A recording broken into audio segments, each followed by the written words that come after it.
Hello hello, bonjour bonjour, chào mừng các bạn đã quay trở lại với YouTube channel. Khi mà cái video này được lên sóng ấy thì đã là những ngày cuối cùng của liên hoan phim Cannes rồi các bạn ạ. Nhưng mà cái clip này là nóng hổi vừa thổi vừa sơi luôn mọi người, vì là mình vẫn còn giữ nguyên vẹn cái cảm xúc của ngày hôm đó. Số là cách đây 2 hôm mình được lần đầu tiên sải bước trên thảm đỏ danh giá nhất thế giới, đó là thảm đỏ của liên hoan phim Cannes các bạn ạ. Đây là những cái bức ảnh mà có thể nói là những cái bức ảnh để đời của mình, và chắc chắn là mình sẽ in nó ra và mình sẽ treo trong phòng của mình mọi người ạ. Bởi vì mình tin rằng đây là một cái trải nghiệm có 102 của cuộc đời một con người đó các bạn ạ. Có thể nói là thảm đỏ của liên hoan phim Cannes là một cái thảm đỏ danh giá nhất thế giới. Hầu như tất cả các nghệ sĩ, diễn viên, những cái người làm phim đều có một cái ước mơ, một cái mục đích sống là được một ngày nào đó được một lần sải bước ở trên cái thảm đỏ vinh dự này mọi người ạ. Vậy thì tại sao cái thảm đỏ của liên hoan phim Cannes nó lại có sức hút lớn đến như vậy hả mọi người? Chắc chắn ấy là những cái con chiên tín đồ của ngành điện ảnh biết nhiều hơn mình rất là nhiều. Thực ra liên hoan phim Cannes ấy được tổ chức từ năm đầu tiên ấy là được tổ chức năm 1946 với mục đích là giới thiệu và vinh danh những cái tác phẩm điện ảnh nghệ thuật mọi người ạ. Đây là một cái ý tưởng đầu tiên được thai nghén bởi Philippe Eclanger từ năm 1938 cơ, nhưng mà phải đến tận sau chiến tranh lần thế giới lần thứ hai thì mới được thực hiện. Và từ đó đến giờ mỗi năm một lần vào dịp tháng 5, liên hoan phim này sẽ được tổ chức tại Cannes ở miền Nam nước Pháp. Mọi người có biết là tại sao lại gọi là giải thưởng cành cọ vàng không? Tiếng Pháp là Palme d'Or ấy, thì bởi vì Cannes ấy, vùng Địa Trung Hải, cái hình ảnh của cây cọ cao lớn, cao vun vút ấy là một cái hình ảnh biểu tượng của cái khu vực này, nhất là ở Cannes. Chính vì vậy mà ban tổ chức của liên hoan phim Cannes đã gọi những giải thưởng là giải thưởng cành cọ, và giải thưởng cành cọ vàng là giải thưởng lớn nhất của liên hoan phim Cannes. Còn lý do tại sao mà nó lại được tổ chức tại thành phố Cannes mà không phải là một nơi nào khác ở nước Pháp, mà tại sao lại là nước Pháp mà không phải là một cái nơi nào nữa trên thế giới, và tại sao mà nó có thể tồn tại lâu đời như thế và nó trở thành một cái nơi, một cái sự kiện mà có sức hút lớn nhất thế giới trong ngành điện ảnh, thì mình sẽ làm trong một video khác. Còn video này thì mình chỉ muốn chia sẻ với các bạn cái cảm giác, cái cảm xúc của mình khi mà lần đầu tiên mình được sải bước. Nói là sải bước thì hơi quá đáng, bởi vì hôm đấy mình đi giày không được cao lắm, cho nên dùng từ sải bước nó có vẻ như là hơi thần tượng hóa vấn đề. Mình chỉ là bước thôi. Tham dự liên hoan phim Cannes thì đây không phải là lần đầu tiên Hi Thu tham dự, mà những cái năm trước ấy, thực ra là mình làm năm đầu tiên mình tham dự hình như là năm 2015 các mọi người ạ. Quá lâu rồi.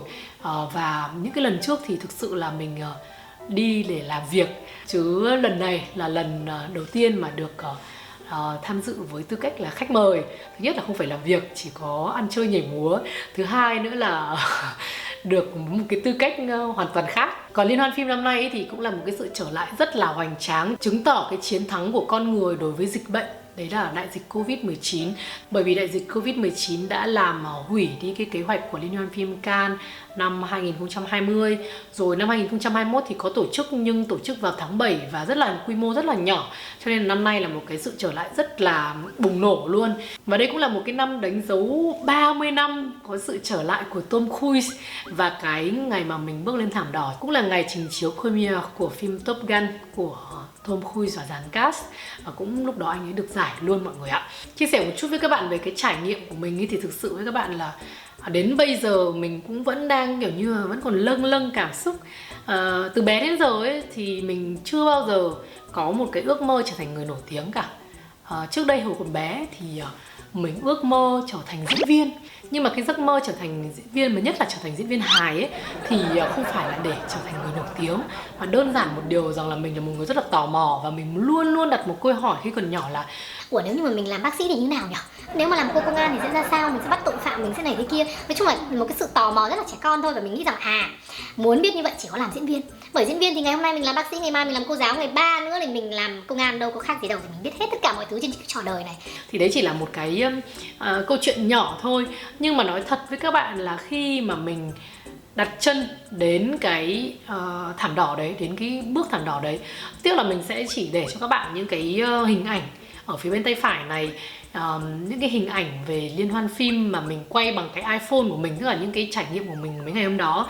Bởi vì khi các bạn biết rằng là đến nơi ấy, khi mà mình ở đó chính xác là 3 đêm và 3 ngày 3 đêm thì cái thời gian trôi kinh khủng nhanh, bởi vì không hiểu lý do tại sao mà nó nhanh như vậy. Tức là có rất nhiều những cái lịch được sắp xếp sẵn rồi.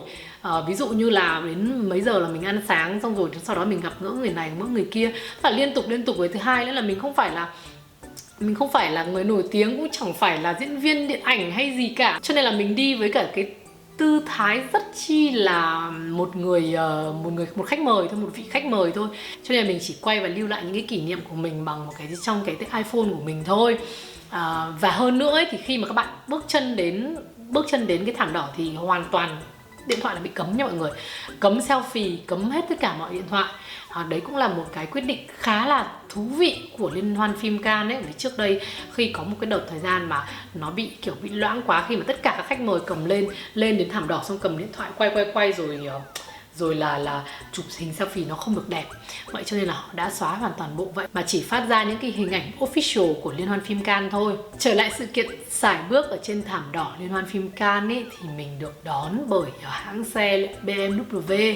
Thì nói qua một chút đi là BMW là một cái thương hiệu xe. Năm nay là năm đầu tiên thương hiệu BMW trở thành đối tác chính và official của Liên hoan phim Cannes sau 14 năm thống trị bởi thương hiệu Renault mọi người ạ. Khách mời tham dự thảm đỏ Liên hoan phim Cannes ấy thì sẽ có rất nhiều người và có rất nhiều cái gọi là cái phụ lục, mục lục. Thực sự là bản thân mình cũng không biết hết được, nhưng hầu hết đấy là về phía mảng của ngành làm phim, ngành điện ảnh, bao gồm diễn viên, nghệ sĩ, đạo diễn, kịch bản, rồi là tất cả những cái nhà làm phim, tức là bên phía sản xuất phim và những bộ phim. Thì đấy là những người làm trong ngành điện ảnh. Tiếp theo nó thì có một cái category thứ hai, tức là cái phân loại khách thứ hai, giống như mình, đó là những cái khách mời của các cái thương hiệu lớn. Chúng ta có là Chopin, L'Oréal, rồi thương hiệu BMW, như mình là khách mời của BMW chẳng hạn. Thì những khách mời của phía cục điện ảnh ấy thì họ sẽ đi vào một cái lối khác. Cái lối này thì là một cái phía bên tay trái. Khi mà dọc đường đi thì cả cái con đường, các bạn tưởng tượng là cả cái con đường La Croisette nó đi dẫn dọc bờ biển, đi dẫn đến thẳng cái nơi Palais de Congrès, nơi mà diễn ra cái sự kiện Liên hoan phim Cannes ấy. Thì nó sẽ có hai con đường. Một là cái con đường chính thì là sẽ ô tô dàn xe BMW sẽ chạy theo cái đường đó chở những khách mời VIP. Còn ở bên cạnh đó thì phía khu vực ở bên tay trái là ở phía biển và phía lề đường ấy, phía vỉa hè thì sẽ có một cái dòng người. Đấy là cái nơi mà lối vào của những người mà đi bộ. Thì đi bộ thì họ chỉ có xe không phải xe official của Liên hoan phim, sẽ chỉ phải dừng lại trước một đoạn rất là khá là xa, khoảng tầm độ cũng phải tầm độ gần 200 mét để đi bộ vào như vậy. Thì còn lại thì cái dòng xe của BMW á, cái dòng xe của khách mời ấy thì sẽ đứng thẳng thảm đỏ. Và thưa với các bạn rằng là Phương Thi Thu của các bạn đã vinh dự được dàn xe BMW đưa đến đậu chính xác ở ngay dưới chân thảm đỏ. Đây là một điều tự hào mọi người. Không biết tự hào với ai nhưng mà mình cảm thấy rất là hãnh diện. Mặc dù rất là một thứ rất là phù phiếm thôi, nhưng mà ok. Thì đấy cũng là một cái sự ít nhất ấy, là mình không phải đi bộ, và ít nhất thứ hai nữa là mình được ngồi trong xe và được nhìn ra ngoài, và cái cảm giác nó hồi hộp, nó phập phồng, nó thật là đỉnh điểm luôn mọi người. Bởi vì mọi người biết rằng mình không phải là diễn viên, mà mình cũng không phải là người nổi tiếng, mình chỉ là một người khách VIP thôi. Cho nên là khi mà được cái trải nghiệm, cái cảm giác đấy nó thật là kinh khủng luôn. Nó thật là nó có một cái gì nó nén thở. Và câu chuyện bắt đầu ấy là từ khách sạn Martinez. Thì Hotel Martinez mình cũng mở ngoặc thêm với các bạn là chắc là mọi người nào mà xem clip của mình là phải quen giọng của mình lắm mới hiểu hết được những cái gì mình đang nói, vì mình đưa ra quá nhiều thông tin cùng một lúc. Thì thôi, rất tiếc với các bạn rằng đấy là lý do vì sao mình chọn YouTube, vì mình thích nói. Thì quay trở lại với cái khách sạn Hotel Martinez, thì đây là một cái khách sạn từ lâu lắm rồi, nó có thể là một cái biểu tượng của Liên hoan phim Cannes luôn. Thì trong khách sạn này là nơi mà các dàn siêu sao, tất cả các nghệ sĩ lớn nổi tiếng thế giới sẽ ở đây trong thời gian họ tham dự Liên hoan phim Cannes. Thì ở trong cái thời điểm Liên hoan phim Cannes, bạn rất là khó để book phòng ở đây. Hầu như là người ta không bán phòng ra ngoài, mà chủ yếu chỉ dành cho các thương hiệu book cho khách VIP của họ. Và nếu không thì bạn phải book liền 10 ngày. mà giá phòng của nó thì không rẻ chút nào. Mình có làm một cái room tour nho nhỏ trong cái phòng của mình ở Martinez, thì mọi người hãy sang TikTok để xem mọi người nhé. Mọi người nhớ sang TikTok follow mình với cả ủng hộ mình trên TikTok nữa, bởi vì ở đấy mình có làm những clip ngắn ấy, thì mình sẽ mất nhiều thời gian edit hơn, thì mình sẽ làm cho mình có động lực để mình làm nhiều video hơn.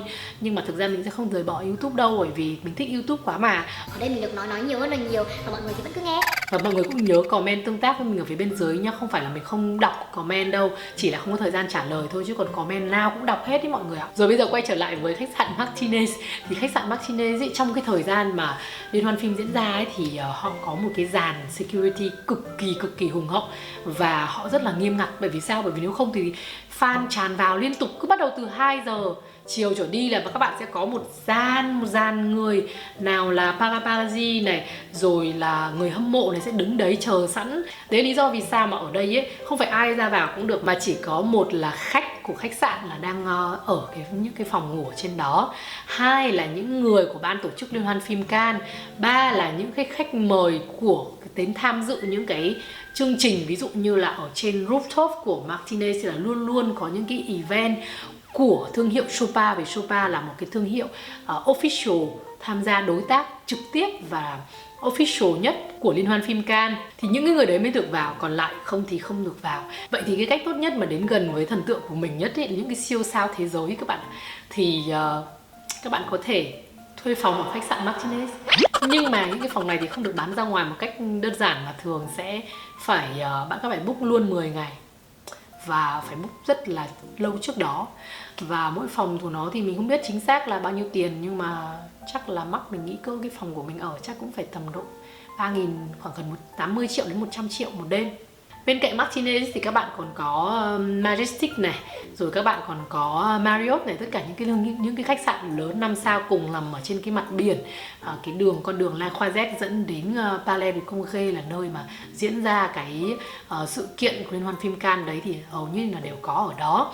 Nhưng mà thường ấy thì cái khách sạn Martinez ấy là một cái khách sạn lâu đời nhất và có một cái lượng dàn sao đến nhiều nhất và đông nhất. Vậy thì quay trở lại với câu chuyện của mình ý, thì là đến giờ là lúc đấy là khoảng tầm độ 5:30, 6 giờ kém, bởi vì xuất chiếu sẽ là từ 19 giờ. Thường là những cái superstar như là Tom Cruise thì anh không đến trước đâu, mà anh sẽ đến sát giờ anh đến. Ví dụ như 7 giờ bắt đầu thì anh ấy có mặt là 7 giờ kém 5, ví dụ thế chẳng hạn. Người ta là superstar mà. Với cả thứ hai nữa, nhưng mà những cái khách mời thì thường bao giờ người ta cũng đến đón mình sớm nhất, có thể mình nên đến sớm, bởi vì là cái đường cái La Croisette thì nó có bé xíu như vậy thôi, mà chỉ có được 2 dòng ô tô ưu tiên đi vào. Và cái dòng ưu tiên đấy chỉ có một dòng ưu tiên nhất dành cho BMW, là toàn bộ khách của BMW. Lúc nãy mình có nói thiếu thêm là cái dòng xe đấy ấy, đi vào á, những người mà khách mời đi vào từ những cái dòng xe của khách mời VIP của các thương hiệu ấy, thì ngoài ra là có cả các cái siêu sao nữa. Những ngôi sao lớn thì cũng sẽ đi cái dòng xe đấy và cũng được BMW đón và được dừng ở ngay chân của thảm đỏ. Đấy cũng là lý do vì sao mình nói với các bạn là mình cảm thấy cực kỳ hãnh diện khi mình được bước chân từ trên xe xuống thẳng thảm đỏ luôn mọi người. Đấy là một cái cảm giác mà có thể nói rằng là rất là khó có thể diễn tả được. Khác gì mình cũng là siêu sao đâu trời. Khác gì mình cũng là siêu sao đâu trời. Ok, quay trở lại với cái sảnh của khách sạn Martinez ấy, thì một cái dòng xe BMW đánh số thứ tự, và trên số thứ tự đấy sẽ có tên của những cái khách mời. Thì mình cũng khi mình bước ra một cái thì mình cũng mình phải đi sớm một chút, bởi vì họ có hẹn giờ, mà nếu không mà mình lỡ cái chuyến xe đấy thì coi như mình teo. Thành ra là mình phải đến đúng giờ và đợi cái tên gọi của mình, cái số của mình thì mình sẽ leo lên cái xe đó. Thì khi mà nó trồ nó thật các bạn ạ, cái cảm giác lúc đấy nó hồi hộp như là mình như đấy là lý do vì sao người ta bảo là không khác gì một cái thảm đỏ thứ hai của liên hoan phim Cannes ấy. Bởi vì một bên ấy thì là một dọc những cái paparazzi, rồi là người hâm mộ, rất là nhiều người hâm mộ người ta đến xem, không phải xem mình nữa nha mọi người, xem người khác, xem các siêu sao. Nhưng mà vô hình chung cái lúc đó mình đứng ở đấy và người ta cũng hò hét. Xong rồi có một vài bạn mà nhiếp ảnh ấy, thì các bạn ấy cũng làm ở trên cái sàn Paris Fashion Week ấy, thì các bạn nhận ra mình thì các bạn gọi tên mình. Ôi giời ơi, ôi má ơi, thấy Thi Thu Tự dưng cái lúc đấy mà giữa một dàn bao nhiêu người, xong tự dưng có người gọi tên mình quay lại một cái, ôi trời ơi, nó sướng lắm. Mọi người bảo sao mà người ta thích làm ngôi sao. Lần đầu tiên tôi được trải nghiệm làm ngôi sao, tôi sướng quá. Bây giờ chắc tôi cũng thích tôi làm ngôi sao luôn quá. Nói vậy thôi chứ không đủ can đảm và không đủ bản lĩnh để làm một ngôi sao đâu. Mọi người chịu khó comment và follow và share những clip của mình để cho mình trở thành YouTuber là mình thích rồi, không cần phải làm ngôi sao đâu mọi người, làm ngôi sao mệt lắm. Cái video clip sau mình sẽ chia sẻ với các bạn rõ hơn về cái gọi là cái thế giới thứ hai của Liên hoan phim Cannes. Tức là cái thế giới đầu tiên thì các bạn có thể thấy nhiều nhất là trên phim ảnh, trên các cái đơn vị truyền thông. Đấy chính là cái thảm đỏ và có mỗi 3 phút thôi. Mà 3 phút đấy là mình nói thật với các bạn là mình còn lầy lội, là mình còn đi rích rắc. Bởi vì mình cứ tưởng tượng là ôi trời ơi, mình phải pose, mình chụp ảnh, biết đâu là có cái ảnh đẹp như thế. Chứ còn nếu mà đi thẳng ra, nói thật không đến hết 1 phút là hết cái thảm đỏ rồi. Nhưng mà mình cũng phải rích rắc một tí, bởi vì là có phải lúc nào cũng có dịp được lên thảm đỏ đâu. Mà cái không khí lúc đấy nó rất là hoành tráng mọi người ạ. Thì khi mà mình đến đặt chân xuống thì một cái thì tất cả cái điện thoại bị thu hết, tức là điện thoại bị cất đi. Người ta không thu của mình, nhưng mà mình là người lịch sự, người ta đã cấm rồi, còn cứ cầm ra dơ ra ấy thì kỳ. Nhưng mà nói thế thôi, lúc mà đi lên được trên, lên từ trên nhìn xuống, mình cũng trộm mình chụp một vài hình để, bởi vì giữ lại làm kỷ niệm cho mọi người. Đâu phải lúc nào mình cũng có thể đi được lại lần nữa đâu, biết đâu sang năm không được mời nữa thì sao. Nói chung là muốn được mời thì lại phải xài tiền, mà có phải lúc nào cũng kiếm được mà xài tiền đâu. Thế là thế cho nên là mình đã chụp ảnh một vài cái ảnh trộm thế thôi, để cho nó giữ lại cái mỗi lần mình nhìn cái ảnh này mình cảm giác như mình đang đứng ở cái không khí đó các bạn ạ. Và khi các bạn bước chân xuống cái xe ấy, thì có một cái hay đấy là phía bên đối diện với cả, tức là các bạn thấy có cái thảm đỏ nha, thì thảm đỏ này nó sẽ hình, tức là xe sẽ như thế này, và thảm đỏ nó sẽ phía bên đây này, xe đến nơi này, xong thảm đỏ ở đây này, thì hai bên thảm đỏ chính là những cái nhiếp ảnh, những nhiếp ảnh gọi là official, mình dùng từ chính thức chính thức của ban tổ chức. Thì là họ xếp dài một dọc, đây là những người mà cho bạn những cái tấm ảnh đẹp nhất ở trên cái thảm đỏ. Thì đây mình lại giới thiệu lại những bức ảnh của mình, các bạn nhớ comment nha.